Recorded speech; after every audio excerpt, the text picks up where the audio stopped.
threatened. So if they approach, it's fine. I think let them approach, don't approach them. If they try to touch, let them do that. Sometimes if you would try to reach out to an elephant or a lot of creatures, they might perceive that to be a threat and react in a bad way. The best is just to sit back and let them carry on, unless they start chewing on a body part. You know, that's understandable. But leave me alone. Let them, yeah. The problem with elephants in a trunk, they can hit hard with that trunk, so you're not inclined to want to touch it. But it's down to respect. Let them inspect and just monitor, observe. The odd thing is leave no footprints.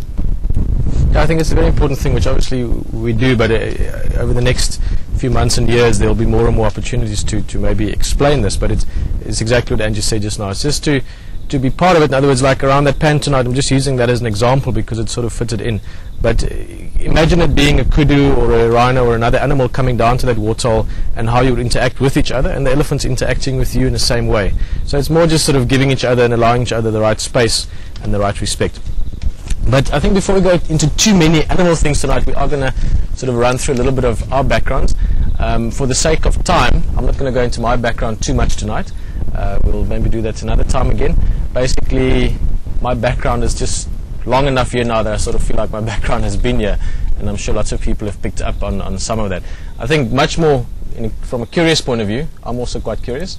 Angie's going to tell us a few things about her background, and then Rexon is going to come and tell us a bit more from what he was busy with last time as well. So, Angie, where are you from? What you doing? Where you going? All that kind of stuff. I don't we always wish we knew where we were going, right? But a little bit of background. It started very early. I grew up in the city, and I think it was my first year in school. We did a tour, we did a hike with the school, and parents and kids, you know, when you're about that big. And we'll put it this way, the first hike and the interest was there from the beginning. And, you know, it wasn't a big 5 reserve, it was small things. So doing a hike was what got me interested, one hike. And I was absolutely addicted. And you're going to interrupt you quickly. Sorry, yes. What age were you? I was 6. 6. Yeah. So like 6. literally starting school. I was first year in school, first hike, the first school outing, and maybe if it was a school outing to maybe a candy shop, I would have been a sugar addict. I don't know, but luckily it was a hike. And other thing is my mom, she had a knee operation, she couldn't keep up, so I used to stick around with her and. To entertain me and to get her breath back, she'd have a look around and she'd show me how baboons had knocked rocks over and lizards running around and flowers. So the small things, that is where my interest lies. It's in all the small things you see. Love the animals, but when you're not looking for animals, you can't always see the big 5. We all know this. So taking some time out and looking what else is actually going on. There are thousands of things going on in the bush if you just stop and look. So that's chewing basically on some what's silver cluster leaf leaves. Chewing on some silver cluster leaf leaves, yes. For those who remember the trial game drive, testing is also a good way of checking out the bush. Yes, tasting. So and that's been nurtured. I've done everything I can to improve that knowledge, and it's definitely home. Bush is home. So in terms of future, I'm not exactly sure where or how. As long as it's in the bush, I'm going to be content on that. Cool.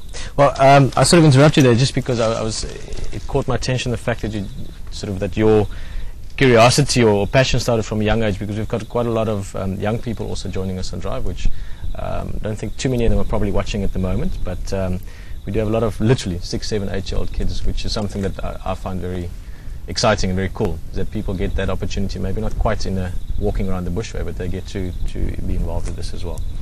Angie, I'm going to just sort of let you talk a little bit more. I'm going to jump out and get behind the camera. Thank you very much from my side. I'm not going to see you again from this side of the fire tonight. See you tomorrow morning on Drive. Everything should be cool. And he's going to talk to you a bit more, and then Rexon will join her as well. Actually, that's something that I'm finding interesting. As most of you know, I think it's literally my 5th day here, and Wild Earth has an atmosphere like no other. Yes, I'm the only girl here at the moment, but they're all very polite, very respectful. All the men I work with are gentlemen, so I must say it's been a very warm welcome. And one of those who's given me a really warm welcome is Rexon, my Shangaan friend, as we now calling him. Hi everyone, just joining here around the fire. It's very good for me, and nice to meet Angie. for his 5th day around the camp, which is very awesome. Yeah, it's been good meeting Rick for you as well, Rick, and I must say, you've always been quiet, always friendly, always got the smile on your face, I must say. Yeah, it's how the Shangaan behave around the area. Shangaan. Shangaan. Oh, that's a brilliant, interesting Shangaan. From when I've started you, I've been drilling you with questions about the Shangaan and your background. It's so interesting, Rexon. Yes, very interesting.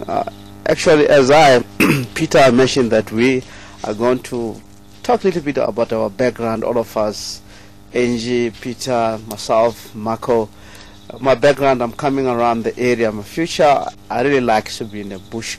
I'm born around here, more southeast of the area where we are called Bush Lodge. While I was still young and grew up around the area, playing around, climbing trees, eating tree gums, you know, taking care of cattle, goats, started from there is actually how I know all of this information.